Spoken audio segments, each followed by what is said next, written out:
हाँ तो बच्चों, लास्ट टाइम हमने आपको एक न्यूमेरिकल दिया था सॉल्व करने को। अगर आंसर आ गया तो ठीक है, नहीं है तो मैं आपको एक बार रिवाइज कर देता हूँ उस प्रॉब्लम का सॉल्यूशन।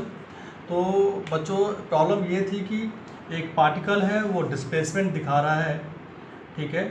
तो वो डायरेक्शन के अकॉर्डिंग डिस्प्लेसमेंट दिखा रहा है। तो हमने उसमें न्यूमेरिकल में कंसिडर किया था ईस्ट वेस्ट और नॉर्थ साउथ। ईस्ट इस साइड रहता है, वेस्ट ये, एंड नॉर्थ एंड साउथ इस साइड रहता है। तो हमने उसको एक्सिस पर लिया था कि ये बच्चों था एक्स एक्सिस और वाई एक्सिस था हमारा इसी प्लेन में, ठीक है। क्योंकि हम 3D 2D में नहीं दिखा सकते हैं, तो हमने इसको ऐसा कंसिडर किया हुआ है। दिस इज़ वाई एक्सिस, और वर्टिकली मतलब इस तरफ ऊपर की तरफ ये होगा, तो ये बच्चों होगा जेड एक्सिस, ठीक है। तो हमने कहा था उस न्यूमेरिकल में कि एक पार्टिकल है जो कि 12 मीटर ईस्ट जा रहा है, ओ से ए 12 मीटर ईस्ट जा रहा है, देन 5 मीटर नॉर्थ, तो इसको हमने नॉर्थ ले लिया, इसको हमने ईस्ट ले लिया था, ठीक है। और ये रहा अपवर्ड जेड एक्सिस के लॉन्ग में। तो 12 मीटर जा रहा है ईस्ट में, देन 5 मीटर नॉर्थ में, ये रहा 5 मीटर नॉर्थ में, 5 मीटर, ठीक है। ये सी ले लिया। बट ध्यान देना बच्चों, अगर आप इसको समझ सकते हैं तो ये सारे जो एंगल हैं वो 90 डिग्री होंगे, 90, 90 और 90। कैसे होंगे, आप मेरी बात को फिर से एक बार रिपीट करके सुनिएगा वीडियो में, ठीक है। देन ए टू सी जो है 5 मीटर जा रहा है नॉर्थ में, और इसके बाद वो जा रहा है वर्टिकली 6 मीटर अपवर्ड, मतलब इसके पैरेलल हो जाएगा जेड एक्सिस। ये कल मैंने बताया था, ये डी हो गया, ये जा रहा है आपका 6 मीटर, ठीक है। बस आपको निकालना क्या है, जहाँ से स्टार्ट किया था, जहाँ पर एंड हो रहा है, वहाँ तक की हमें डिस्टेंस फाइनल निकाल लेनी है। इसे बोलते हैं डिस्प्लेसमेंट,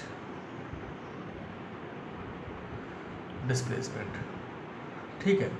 तो आपने बहुत सोचा विचारा होगा ना, पहले यहाँ से यहाँ निकाला होगा, फिर ये डिस्टेंस निकाल ली होगी, तो फिर इसको, ये 90 डिग्री ऑलरेडी है ही, ठीक है। तो इसका स्क्वायर प्लस इसका स्क्वायर इक्वल टू ये हाइपोटेनियस है ना, इसके इक्वल होगा। लेकिन इससे भी आसान तरीका बताता हूँ, बाय द वेक्टर मेथड। देखिएगा, आपने जितना कैलकुलेशन किया है उससे भी आसान है इसका कैलकुलेशन, देखिए, ठीक है, बाय वेक्टर मेथड।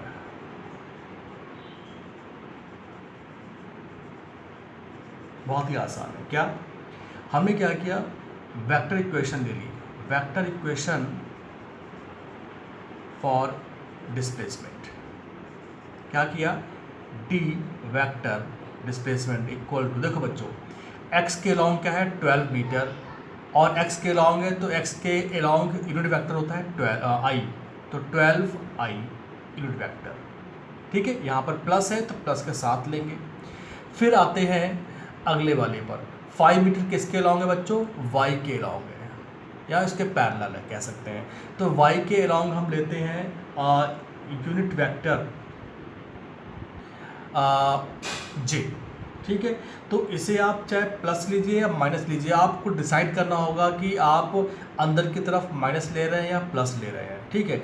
तो हमने यहाँ पे क्या किया हुआ है, हम अंदर की तरफ ले लेते हैं माइनस, इस साइड ले लेते हैं प्लस में, आपकी तरफ प्लस में, उस तरफ माइनस में, इस तरफ माइनस में, ठीक है। एक्स एक्सिस इस तरफ प्लस में और इस तरफ माइनस में, ठीक है। वाई एक्सिस ऊपर की तरफ माइनस में और डाउनवर्ड साइड में प्लस में। अब वो आप पे डिपेंड करता है कि आप क्या ले रहे हो उसमें। तो 12 आई, और तो ये हो जाएगा बच्चों, वाई के लॉन्ग है तो -5j। आप चाहें तो प्लस भी ले सकते हैं, क्योंकि फाइनली हमारे पास स्क्वायर टर्म्स में आएगा तो प्लस हो ही जाएगा, ठीक है। पर ध्यान रखिएगा कि हमें ओरिजिन के दूसरी तरफ प्लस लेना है तो उसकी अपोजिट साइड नेगेटिव लेना होता है, ठीक है। तो -5j प्लस, अब अगला क्या है, 6 मीटर किसके पैरेलल में है, वो जेड एक्सिस के पैरेलल में, और जेड एक्सिस के पैरेलल हम लोग, या जेड एक्सिस के अलॉन्ग जो यूनिट वेक्टर लेते हैं वो लेते हैं के, तो -6k। अब ये आपको आई जे के तो मालूम चल गया, लेकिन ये प्लस माइनस भी आपको बहुत सोच समझ के लेना है, ठीक है। कि जो अंदर की तरफ होगा वो पॉजिटिव लेना है और जो बाहर की तरफ होगा वो नेगेटिव लेना है आपको, राइट, ठीक है। अपवर्ड साइड आपको नेगेटिव लेना है और डाउनवर्ड साइड में आपको नेगेटिव लेना है, या इसका उल्टा भी कर सकते हैं आप लोग। तो देखो बच्चों, हमारे पास ये आ गई वेक्टर की वेक्टर में डिस्प्लेसमेंट इक्वेशन। अब हमको निकालना है मैग्नीट्यूड, क्योंकि यही तो पूछा था उसने, मैग्नीट्यूड निकालना है यानी डिस्प्लेसमेंट निकालना है। So very easy, d equals to under root of sum of square of I J K coefficient means 12 square, ठीक है, प्लस -5 स्क्वायर प्लस -6 स्क्वायर। तो आप देख पा रहे होंगे कि हमने हर एक को विथ साइन के लिया हुआ है। तो किसी का भी स्क्वायर अगर लेते हैं, माइनस का स्क्वायर लेते हैं तो प्लस में ही आता है। तो इसको आप सॉल्व करिएगा, देखिए आंसर क्या आता है। आंसर आएगा अंडर रूट 205, चेक कर लीजिएगा। और इसकी यूनिट आएगी, यूनिट इज मीटर, तो इसे नोट कर लीजिए। हमें केवल ये बताना था, हमें पता है कि आप लोगों ने सॉल्व किया होगा, लेकिन आपको इस मेथड से सॉल्व करना बताना था, बस नोट कर लीजिए इसको। कि हमें एक्स एक्सिस पर अगर 3D में हमें साइन कन्वेंशन लेना है तो कैसे लेते हैं। तो चलिए हम साइन कन्वेंशन की बात कर लेते हैं, बहुत ही शॉर्टकट, केवल डायग्राम बनाएंगे और आपको मालूम चल जाएगा। देखिए, आप जानते हैं कि ये तो हो गया आपका एक्स एक्सिस, ठीक है, ये हो गया आपका वाई एक्सिस, ठीक है, और ये हो गया आपका जेड एक्सिस। ध्यान देना बच्चों, यहाँ पर ये आपका ओरिजिन है, ठीक है। तो आप एक काम करें, सबसे पहले डिसाइड कर लें कि हमें इसको पॉजिटिव मानना है तो जस्ट इसका अपोजिट वाले को नेगेटिव मानना पड़ेगा, वो आप पर डिसाइड होता है, ठीक है। वरना फिजिक्स के रूल को हम नहीं मानते कि वो जो किताब बता रहे हैं वो आप अपने अकॉर्डिंग रूल बना सकते हैं, ठीक है। एक्चुअली इसमें क्लॉकवाइज और एंटी क्लॉकवाइज भी होता है, तो हम वो भी ना मानते हुए हम केवल आपको एक सिंपली बता रहे हैं कि जो भी एरो आपकी तरफ आ रहे हैं, ठीक है, जो भी एरो आपकी तरफ आ रहे हैं उनको आप ले लीजिए प्लस में, जो एरो आपसे दूर जा रहे हैं उनको आप ले लीजिए नेगेटिव, ठीक है। वो आप पे डिसाइड है पहले से ही। तो देखिए बच्चों, इसको अगर हम इस साइड लेते हैं, ठीक है, तो इधर भी ये एक्स डैश आएगा, दूसरा एक्सिस। इसको डाउनवर्ड साइड लेते हैं तो बच्चों ये आ जाएगा वाई डैश। इसको अगर हम इस साइड ले लें, दूसरा तरफ ले लेते हैं, तो बच्चों ये आ जाएगा जेड एक्सिस। क्लियर, ठीक है। तो आप देखो बच्चों, जो आपकी तरफ आ रहा है, जो आपकी तरफ आ रहे हैं उनको ले लो आप पॉजिटिव। कौन कौन से आ रहे हैं, एक तो बच्चों ये आ रहे हैं पॉजिटिव, ये पॉजिटिव, ये, ठीक है, और ये भी पॉजिटिव आ गया। क्लियर बात ये आपको, ठीक है, पॉजिटिव ले लो। तो जो आपने पॉजिटिव लिया है उसका जस्ट अपोजिट वाला क्या हो जाएगा, नेगेटिव। तो ये आ जाएगा आपका नेगेटिव एक्सिस, ये आ जाएगा आपका नेगेटिव एक्सिस, और ये भी आ जाएगा आपका नेगेटिव। यानी कि आपने जिस तरफ प्लस लिया हुआ है उसके अपोजिट साइड में आपको नेगेटिव लेना पड़ेगा, आप ऐसे ले सकते हैं। और जो इससे पहले न्यूमेरिकल बनाया है वो न्यूमेरिकल की कंडीशन के हिसाब से आप इनके एक्सिस को चेंज भी कर सकते हैं। वहाँ पर हमने ये जेड एक्सिस लिया था क्योंकि उसमें वर्टिकल मांगा था, तो हमने इसको वाई कर दिया था, ठीक है। या आप उस न्यूमेरिकल को आप इसके अकॉर्डिंग भी आप ले सकते हैं, इतना नोट कर लीजिए आप।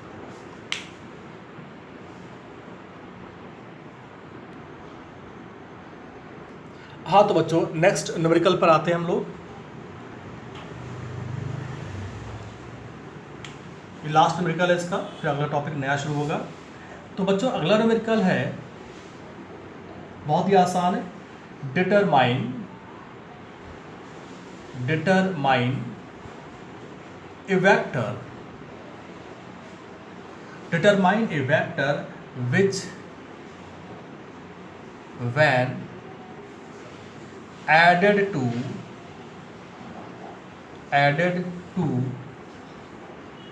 the resultant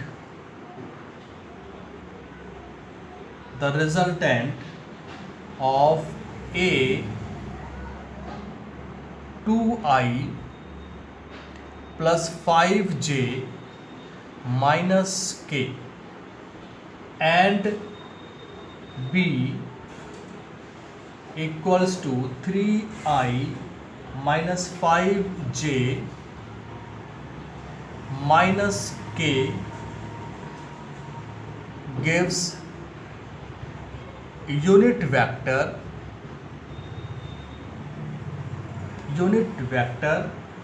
along the negative y direction. ठीक है, आप इस न्यूमेरिकल को पहले तो अच्छी तरह से समझ लीजिए, फिर सॉल्व करते हैं। डिटरमाइन ए वेक्टर, एक आपको वेक्टर निकालना है कि विच वैन एडेड, जो कि ऐड किया जाता है to the resultant of A and B, यानी कि ए बी का रिजल्टेंट क्या होगा, यानी कि दोनों का सम होगा। इनके सम में उस थर्ड वाले को ऐड किया जाता है। ठीक है, तो हमें उन सभी का रिजल्ट क्या मिलता है, वाई डायरेक्शन में क्या मिलता है, नेगेटिव वाई डायरेक्शन में हमें उसका रिजल्ट मिलता है। लेट अस कंसीडर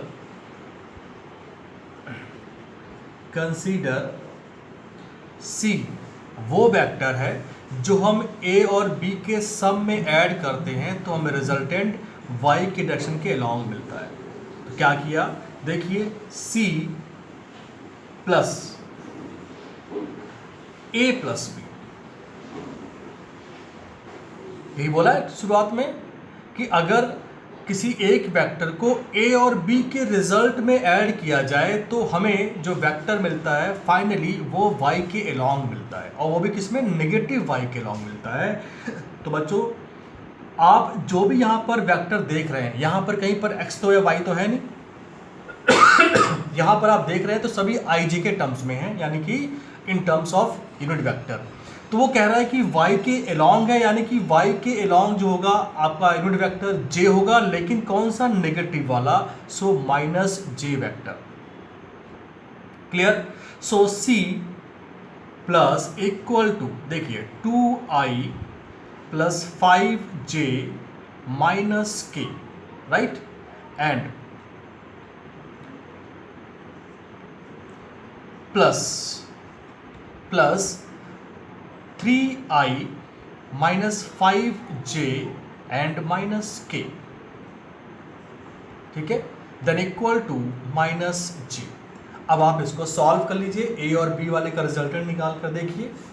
ये 2i है और यहाँ पर 3i है। ठीक है, 2i एंड 3i,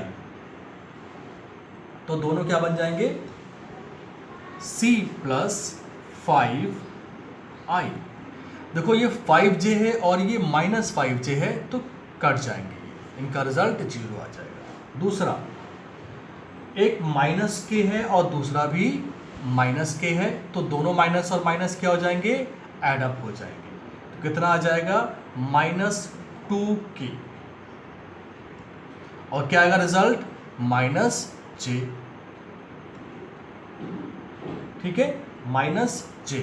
अब आप इनको सॉल्व कर लीजिए, c के करस्पॉन्डिंग में आप लिख लीजिए। सो c इक्वल्स टू, ये पूरी वैल्यू जब उधर जाएगी तो माइनस में कन्वर्ट हो जाएगी, मतलब -j minus 5i minus 2k।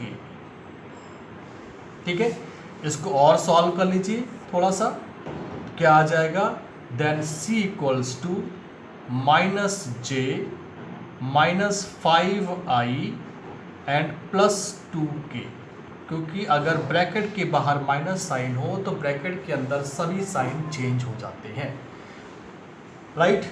इसको और अरेंज कर लें तो -5i minus j and plus 2k is the final answer. सब नोट कर लें।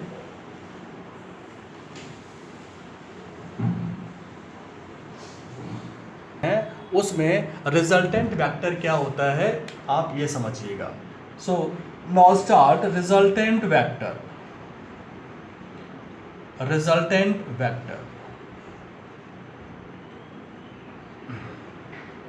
ठीक है, अब रिजल्टेंट का मतलब पहले आप समझ लें। रिजल्टेंट का मतलब होता है कि कोई दो वेक्टर या तो प्लस में ऐड कर रहे होंगे या दोनों वेक्टर को हम सब्ट्रैक्ट कर रहे होंगे, बट यहाँ पर मल्टीप्लाई तो अभी नहीं सिखाया जाएगा।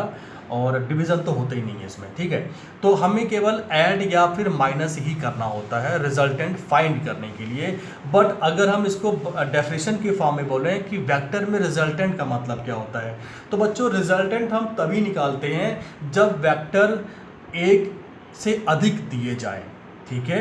यानी कि जब वेक्टर, मान लो हमने दिया है आपको वेक्टर ए, ठीक है, एंड वेक्टर बी, ऐसा दिया हो vector A and vector B, तो हमने वो ऊपर एरो क्यों बनाए हुए हैं बच्चों? आपको मैंने बताया कि किसी भी वेक्टर को हम उसकी लेंथ के फॉर्म में रिप्रेजेंट कर सकते हैं। ऐसा नहीं कि केवल डिस्टेंस और डिस्प्लेसमेंट के फॉर्म में ही हो सकता है, ये किसी भी फिजिकल क्वांटिटी को शो कर सकता है, चाहे वो फोर्स हो, चाहे वो वेलोसिटी हो, चाहे वो मास हो, चाहे कोई भी टर्म्स हो। आप उसको उसके मैग्नीट्यूड को उसकी लेंथ के फॉर्म में आप दिखा सकते हैं। छोटा मास होगा तो छोटा लेंथ, बड़ा मास होगा तो बड़ा लेंथ, और अगर छोटा फोर्स होगा तो छोटा लेंथ होगा वेक्टर का। तो आप इसको आप इन सभी फिजिकल क्वांटिटीज़ के मैग्नीट्यूड को इस फॉर्म में दिखा सकते हैं। अब बात कर रहे हैं हम लोग रिजल्ट की, कि रिजल्ट कैसे निकाला जाता है। तो देखो बच्चों, डिपेंड करता है कि ये दोनों वेक्टर किस तरफ हैं। तो आप देख रहे हैं कि एक ही तरफ है, तो जब ये एक ही तरफ होते हैं किसी एक डायरेक्शन में, तो आप जानते हैं कि x प्लस ऊपर की तरफ y प्लस, ठीक है, और z प्लस, ये मैंने बोला कि आप अपने अकॉर्डिंग लिख सकते हैं, ठीक है। जस्ट इसका अपोजिट साइड नेगेटिव हो जाएगा। तो आप देख रहे हैं एक ही तरफ जा रहा है, मतलब ये x के अलॉन्ग जा रहा है, और x के अलॉन्ग क्या है बच्चों? पॉजिटिव एक्सिस, ठीक है। तो अगर आप इनको जोड़ते हैं a प्लस बी, बच्चों थोड़ा बंद करता हूँ माइक। हाँ, तो बच्चों, तो जब हमें इनका रिजल्टेंट फाइंड कैसे किया जाए, यानी कि ये क्या रिजल्ट देंगे, उसी को ही बोलते हैं रिजल्टेंट।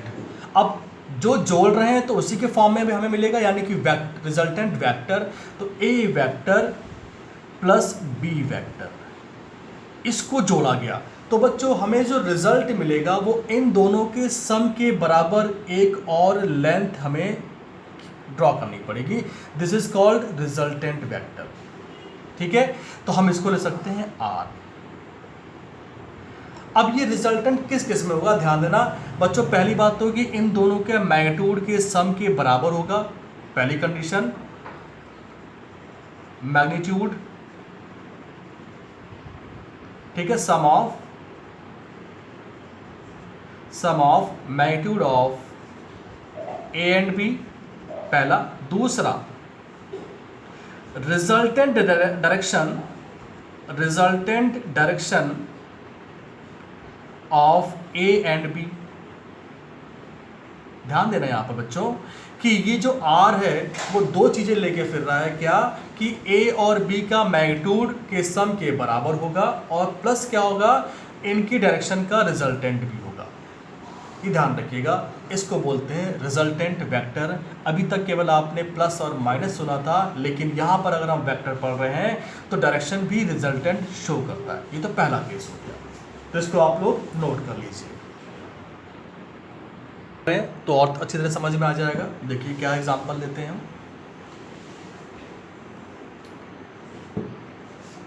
इसमें एग्जांपल है कि कोई दो वेक्टर हैं जो कि आपस में परपेंडिकुलर हैं। A vector is given by 4 meter and second vector is given by B, the magnitude is 3 meter, ठीक है। हमें इनका रिजल्टेंट फाइंड करना है, R क्या आएगा, ठीक है। तो देखो आप इसको समझने के दो तरीके हैं। आप किसी पार्टिकल को रखिए, उस पर 4 न्यूटन का फोर्स लगाइए, ठीक है, एक पर्सन, दूसरा पर्सन 3 न्यूटन का फोर्स लगाइए। तो आप खुद जान सकते हैं कि ये पार्टिकल किधर जाएगा। ये पार्टिकल ना तो इधर जाएगा, ये पार्टिकल ना इधर जाएगा। किधर जाएगा? ये इधर जाएगा। समझ गए? तो ये बच्चों रिजल्टेंट आएगा फोर्स का। वही चीज़ आप यहाँ पर मान लीजिए। बड़ा अच्छा एग्जाम्पल दिया मैंने आपको समझाने के लिए, ठीक है। तो वही कह रहे हैं कि अगर एक वेक्टर ए इधर गिवन है और एक वेक्टर बी इधर गिवन है, ठीक है, तो रिजल्टेंट क्या आएगा? तो देखो यहाँ पर सम क्यों हो रहा है वो आगे बताया जाएगा, ठीक है, लेकिन बता रहे कि रिजल्टेंट निकालना है। तो ये बच्चों आपका कहलाता है हेड और ये कहलाता है इसका टेल। तो हमेशा तरीका ये होता है जोड़ने का। तो बच्चों A plus B equals to R vector, ये तो हो गया किसमें, डायरेक्शन में। आप कभी भी 4+3 मत कर देना, ठीक है, ये रूल नहीं होता है। तो देखो अब निकालते हैं मैग्नीट्यूड, ठीक है। मैग्नीट्यूड क्या होगा, अंडर रूट कोफिशिएंट ऑफ ए, मतलब आप या कह सकते हैं कि उस वेक्टर की वैल्यू क्या है, इसका स्क्वायर प्लस इनका स्क्वायर 3 स्क्वायर गिव्स आर। ध्यान देना यहाँ पर, ये पहला केस है और ये सेकेंड केस है। तो बच्चों क्या आएगी वैल्यू आर की, 5 आ जाएगी। कैसे, देखो 16 + 9 और ये हो जाएगा 25 रूट 25 आर। तो कह सकते हैं आर की वैल्यू आ गई 5 मीटर, ठीक है। तो कभी भी मिस्टेक से आप इसको 3 + 4 या 7 मत कर देना, ये वेक्टर रूल नहीं होता है, ये होता है आपका वेक्टर रूल। ध्यान नोट कर लें इसको। हाँ तो बच्चों नेक्स्ट देखिए टॉपिक क्या बच्चों, ये एक इंपॉर्टेंट केसेस है, ठीक है। क्या केसेस है देखिए, if two vectors a and b are parallel, if two vectors a and b are parallel, ठीक है, then they can be या they can be written as, ध्यान देना यहाँ पर, B equals to M A. अब बच्चों ये M क्या है, M जो है वो या तो पॉजिटिव हो सकता है या फिर निगेटिव। अगर M की वैल्यू पॉजिटिव है तो बच्चों वो पैरेलल, और अगर वो नेगेटिव है तो एंटी पैरेलल, ठीक है। इसी पर एक न्यूमेरिकल देखिएगा, हम जो बताने जा रहे हैं वो न्यूमेरिकल देखिएगा। इसी पर टू वेक्टर्स, लिखिए numerical, two vectors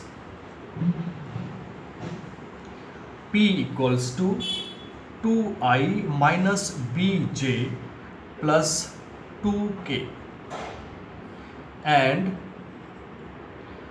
Q vector i minus j plus k are parallel, मतलब m की वैल्यू प्लस में है, are parallel. Find the value of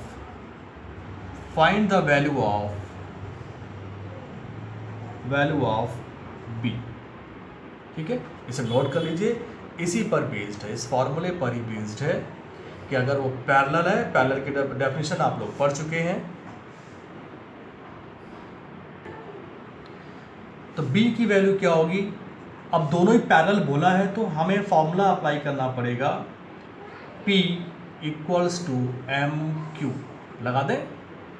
so 2i minus B J plus 2k equals to M I minus J plus K, ध्यान रखिएगा। So M I minus M J plus M K, और ये as it is वैसे ही रहेगा, B J plus 2k on comparing coefficient of i, j, k। तो हमें सारे क्यों करने हैं, जो निकालना है बस वही कंपेयर कर लेते हैं। तो b का कंपेयर कर लेते हैं, हमें b निकालना है तो j वाले का j के साथ कंपेयर कर लेते हैं। तो minus B J equals to minus M J, ठीक है। j और j हम हटा देते हैं, ठीक है। माइनस से माइनस हट जाएगा, तो यहाँ पर कुछ मिस्टेक तो नहीं हुई, नहीं बी जे, ठीक है ठीक है ठीक है, ओके। तो हमारे पास आ जा रही है m की वैल्यू b, ठीक है, ये आ गया हमारे पास आंसर।